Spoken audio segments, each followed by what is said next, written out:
Hola a todos, sean bienvenidos a un nuevo podcast aquí en el Seminario Macedonia. Estoy aquí con mi compañero José María. ¿Qué tal? ¿Cómo estás a todos? Y el día de hoy estamos con el pastor Juan Pacheco, pastor de la Iglesia Bautista del Faro. Él es pastor y maestro aquí en el Seminario Macedonia, enseña el curso de familias, el curso de doctrinas.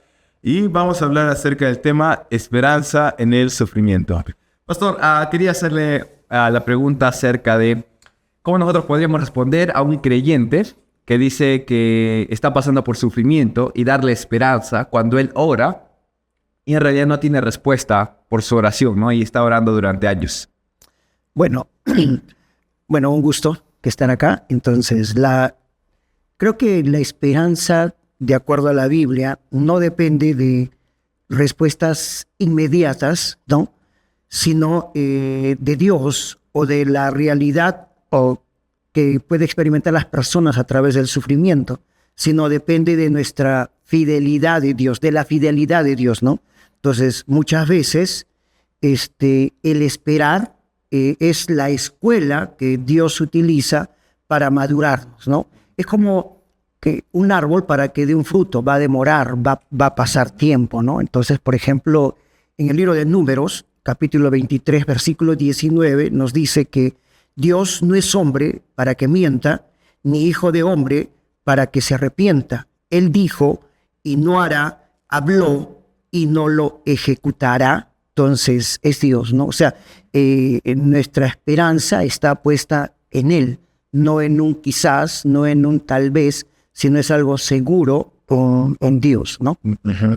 Entonces, pastor, ¿sería honesto de nuestra parte decirle a un hermano que tal vez está pasando un momento difícil, está sufriendo tal vez alguna enfermedad? Nosotros podemos decirle, hermano, no te preocupes, Dios tiene un propósito con esto. Creo que además de ser honesto, es algo real. ¿Por qué? Porque el propósito de Dios no se altera por el sufrimiento, sino que toma forma poco a poco, ¿ya? Según el sentido de Dios que tiene para el propósito de Dios que tiene para nuestras vidas.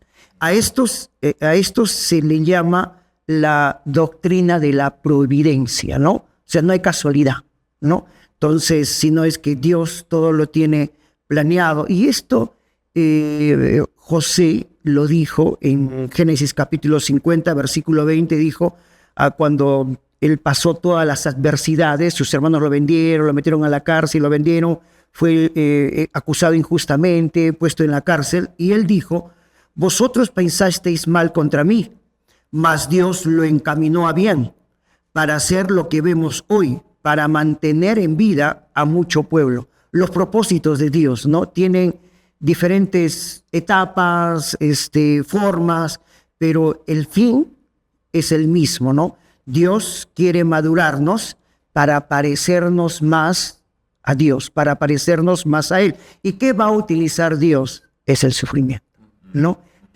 Y ese sufrimiento no es que Dios perdió el propósito de nuestras vidas, ¿no? Sino que Él usa eso para llevarnos a su propósito. Sí. Bueno, pues entonces quizás podríamos decir que algunos no creyentes podrían argumentar y pensar que simplemente esto de la esperanza en el creyente es simplemente positivismo, ¿no? Es como, no, sí, darle fuerza, darle ánimo, ¿no? Y sigue adelante. ¿Qué es lo que diferencia la esperanza bíblica de ese positivismo superficial, ¿no? Bueno, son distintos, ¿verdad? Entonces, el pensamiento positivista o el positivismo tiene su fuente en la mente, ¿no? En el conocimiento. Pero, y esto es lo que puede crear más basado también en el entorno en el que se desarrolla. Pero la esperanza cristiana tiene su base, tiene su fuente en Dios y su palabra, ¿no? Independientemente del entorno, porque el entorno no determina en realidad lo que somos, ¿no? Sino es Dios y su palabra. El Salmo 71, versículo 5 dijo, porque tú, oh Señor, Jehová, eres mi esperanza, ¿no? Seguridad mía desde mi juventud. O sea, esa es la diferencia. En cambio, el pensamiento positivo está basado en lo que yo pienso, ¿no? En lo que la mente humana puede filosofar, puede razonar y puede pensar, más el entorno en el que nos desarrollamos, ¿no? Entonces, pastor, bueno, hemos hablado del positivismo, pero ¿y qué tal de la otra parte? Alguien diría, oye, no hay que ser negativos, hablar del sufrimiento es ser muy negativo. Entonces, pastor, ¿estaría bien que en las iglesias se predique acerca del sufrimiento? ¿Sería necesario que hablamos acerca de eso? Sin duda que sí, porque como vimos más adelante, creo que se está predicando un evangelio más fácil. Cuando el apóstol Pedro, él dijo que es necesario que pasemos por diversas pruebas, ¿no? ¿Por qué? Porque la prueba, el sufrimiento nos madura, nos desarrolla, prueba nuestra fe, prueba de qué estamos hechos, ¿no? Entonces, y creo que sí, por ejemplo, un niño cuando se enferma, tiene un propósito, crece, ¿no? Desarrolla defensas. Entonces, de igual manera, Dios utiliza el sufrimiento para madurarnos, para desarrollarnos, para confiar más en Él, para ser más dependientes de Él y no de nosotros mismos, no de lo que pensamos o de lo que podemos ver alrededor de nosotros, ¿no? Pero, en un caso más específico, digamos, en su vida, usted ya nos ha contado, o incluso aquí en el podcast, nos ha contado parte de lo que Dios ha hecho con usted en las diversas iglesias que ha pastoreado. ¿Cuál cree que ha sido, digamos, algunos de los propósitos o formas de madurar en usted en los diversos sufrimientos que haya pasado? De verdad que para mí, yo pensé que mi escuela, donde yo había aprendido todo, era Mollendo, ¿no? Porque en Mollendo aprendí a depender de Dios. Sí. Pasamos hambre, soledad, desánimo, adversidad, pero eso me llevó a depender de Dios, ¿no? A confiar en Dios. Supuestamente yo creía que estaba preparado ya, ¿no?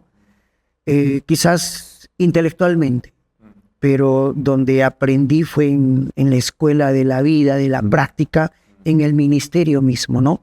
Y aprendí a depender de Dios. Pero cuando vine acá a Arequipa, los desafíos, las pruebas que pasé ya eran de otro tipo, ¿no? Como que ataques hacia mi persona, hacia mi familia, ¿no? Pero entendí eso, ¿no? Es Dios haciéndome pasar por otra etapa, por otro proceso quizás de sufrimiento, ¿no? Pero en esos momentos, ¿en quién me sostengo? ¿En quién me agarro? La Biblia dice, ¿no? Que habla de aquellos que se sostuvieron en el invisible. No lo vemos, pero creemos en Él. No lo vemos, pero sabemos que Él existe, porque está basado en qué, en su palabra, ¿no? En la palabra de Dios. Claro, pastor. Entonces, muchos cristianos hoy en día están pasando por momentos muy complicados. Hay cristianos que están sufriendo y tal vez algunos digan, no, mi esperanza está en recuperarme, en tal vez recuperar lo que he perdido, pero ¿hacia qué deberíamos apuntar? ¿Cuál debería ser la esperanza? ¿Qué nos dice la Biblia acerca de la esperanza? ¿Debería ser una esperanza en una sanación o qué debería apuntar un cristiano en cuanto a la esperanza? Creo que hay dos cosas, ¿no? En vez de preguntarnos el por qué, ¿no? Porque es una pregunta natural, ¿no es cierto? Entonces creo que deberíamos preguntar ¿para qué? Creo que esa es la pregunta que en realidad deberíamos hacernos para entender el proceso de Dios. El Salmo 66:10 dice, porque tú nos probaste, oh Dios, nos ensayaste como se afina la plata, nos metiste en la red, pusiste sobre nuestros lomos pesada carga, hiciste cabalgar hombres sobre nuestra cabeza, pasamos por el fuego, por el agua, y nos sacaste abundancia. Sufrimos, porque vivimos en un mundo caído, ¿no? Sufrimos porque Dios usa ese sufrimiento para producir algo bueno en nosotros. Sufrimos porque Dios nos prepara para la obra o para el ministerio que Él tiene preparado para nosotros. Sufrimos porque el sufrimiento nos enseña a valorar nuestro verdadero hogar. Porque en realidad estamos de pasada. La casa, el hogar, nos espera arriba. Es una preparación Claro. para el futuro que nos tiene preparado. Pastor, en cuestión de consejería, digamos, yo creo que casi cada persona está cerca a otra que está pasando por sufrimiento. Pero a veces está este dilema entre, digamos, Ángel está sufriendo y está hablando conmigo. ¿Qué sería mejor? A veces pensamos que mientras más respuestas damos, Ya. es mucho mejor. O a veces el silencio, no sé, o sea, yo siempre tengo esa duda, ¿no? Cuando alguien me cuenta algo que le está haciendo sufrir, es mejor simplemente dar un abrazo, estar junto a él. O a veces me da las ganas de simplemente dar muchas respuestas, ¿no? ¿Qué piensa usted? Creo que Pablo dijo en Corintios, ¿no? Que de la misma manera que hemos sido consolados en el sufrimiento es para poder consolar a otros. Y creo que en vez de juzgar, ¿no? O condenar a la persona, creo que debemos tener empatía con la persona, identificarnos con ellos, ¿no? Entonces, y creo que eso es básico porque Cristo dice que Él es nuestro sumo sacerdote, ¿no? Que es paciente con nosotros, se identifica con nosotros, pasó lo que nosotros pasamos y Él es nuestro ejemplo y modelo. Y creo que debemos de hacer lo mismo. Claro que sí, pastor. Usted tal vez podría dar algún libro de la Biblia que una persona que está sufriendo, está en un momento complicado, podría leer y tal vez podría encontrar consuelo o esperanza, pastor. El apóstol Pablo escribió una carta dedicada, le escribió desde la cárcel. Enfermo, pasado en años, pasando necesidad, y él escribe toda una carta hablando acerca del gozo, ¿no? Porque a veces pensamos que nuestro gozo, que es muy diferente a la felicidad, pensamos que está en las cosas materiales, en las personas, en las circunstancias, porque no podemos tener control de las circunstancias, pero sí podemos tener control de nuestras reacciones o decisiones. Creo que el libro de Filipenses es un buen libro porque nos hace enfocar que nuestro gozo está puesto en Cristo Jesús, en Él. Por eso nuestra mirada debe estar puesta en Jesús, ¿no? No en la gente, porque nos falla, no en las cosas, porque podemos perderlas, ¿no? No en las circunstancias, porque no tenemos control, ¿no? No en los problemas, porque los problemas hemos visto que los problemas los utiliza Dios, pero es Él. Es Él. Y Filipenses es creo que es un buen libro para poder hallar gozo en medio de la tormenta, ¿no? Pastor, ¿a usted qué le aconsejaría a una persona que está pasando por sufrimiento?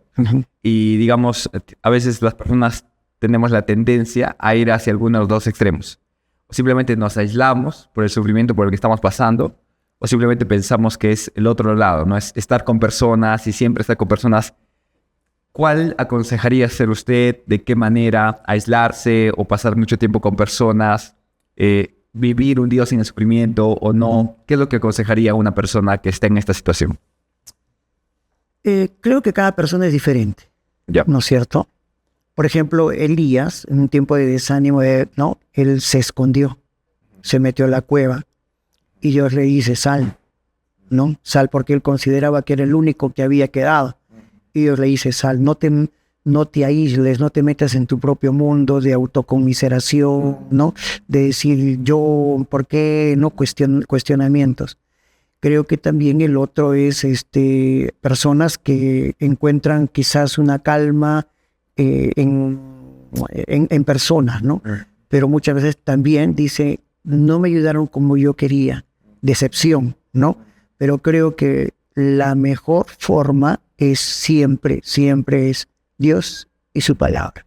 Dios y su palabra. No hay otra cosa. Porque en realidad, sí, somos carne, ¿no? Pero el Espíritu es el que debe predominar en nosotros. Y no dice, ¿cómo viene la fe? Es por el oír, ¿no? Y el oír, ¿qué? La palabra. ¿Y qué es lo que se debate en esos tiempos de tormenta, de adversidad? No, es la fe, es la confianza en Dios, ¿no? Entonces, y este mundo está predispuesto a ¿qué? A robarnos la fe. Por eso dice Juan, ¿con qué venceremos este mundo? Por medio de la fe. ¿Y cómo viene la fe? Es por medio de su palabra. Y a veces es lo que menos hacemos, ¿no? La dejamos ahí, o como muchas veces hay gente que utiliza la Biblia como un amuleto, ¿no? La necesita, a ver, voy a gustar. No, es tu vida diaria, tu devoción diaria que tienes con el Señor y su palabra. Sí, pastor. Y hay algunos casos en donde hay personas, hay creyentes que, bueno, debido a alguna enfermedad les han dado cierto tiempo de vida y, bueno, ellos ya lo tienen su vida contada y en algunos casos ellos dicen, no, yo ya he perdido toda esperanza. Nosotros como consejeros, como hermanos en Cristo, ¿qué deberíamos decirles a ellos? ¿Sería bueno que les demos una respuesta, aconsejarlos, animarlos o qué clase de respuesta nosotros deberíamos dar ante eso? Es muy bueno porque ¿cómo te gustaría morir? ¿Postrado en un hospital? ¿Echado en una cama esperando la muerte? ¿Cómo te gustaría esperar la muerte?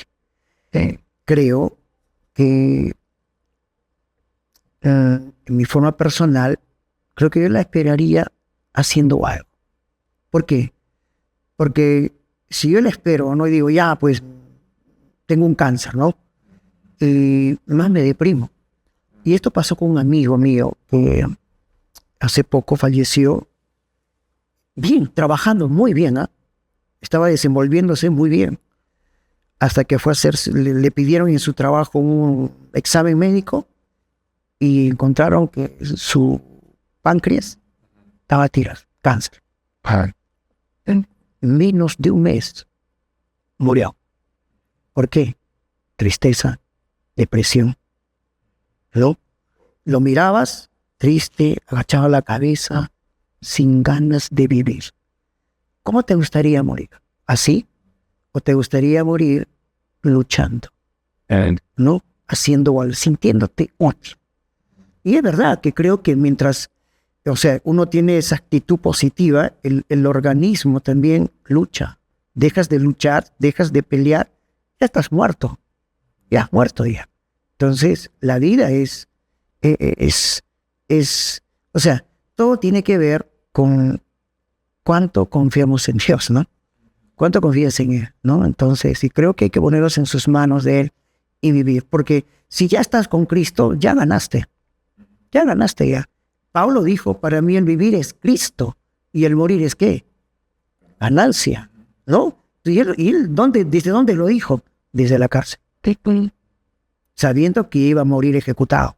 Él dijo, vivo para Cristo. Y si muero, amén, también moriré para Cristo. Pastor, ¿qué algunas palabras que podría dar para nuestros oyentes, las personas que nos ven, con relación al sufrimiento, si ellos están pasando por algún sufrimiento? Y en realidad creo que todos, en cierto sentido, estamos pasando por algo así, ¿no? ¿Qué últimas palabras podría decirles acerca sobre este tema? Yo te recomiendo que uno leas primero de Pedro. Y Pedro, él escribe esa carta y habla bastante acerca del sufrimiento. Porque las pruebas, el sufrimiento no es algo que deben de sorprendernos. Va a venir. ¿Te vas a enfermar? Sí, ¿no? Pero ¿cómo va a reaccionar tu cuerpo? ¿No? Entonces, y creo que no debemos tener miedo. ¿Crees en Dios? ¿Confías en Dios? ¿A qué le temes? No dices si Dios con nosotros, ¿quién contra nosotros? Si ya al recibir a Cristo ya ganamos, ya tenemos la eternidad, sabemos que estamos en la mano. Ahora, si quizás estás viviendo mal, quizás sí, tienes miedo, tienes temor, pero recuerda, hay un Dios amoroso que está con los brazos abiertos diciéndote, ve, no te juzga, no te condena, pero solo te dice, arregla y te prometo que encontrarás paz. Y Él prometió una paz que sobrepasa todo entendimiento. ¿Oh? Pastor, muchas gracias por su tiempo. Gracias por el tiempo dedicado a grabar y a poder dar estos consejos, ayudas, estas respuestas a partir de la palabra. Hermanos, agradecidos a cada uno de ustedes por su tiempo, por poder vernos hasta aquí. Tenemos que compartir cada uno de los videos que hacemos y, bueno, animarte a aprender más acerca de muchos de los temas de los que estamos hablando. Dios le bendiga mucho.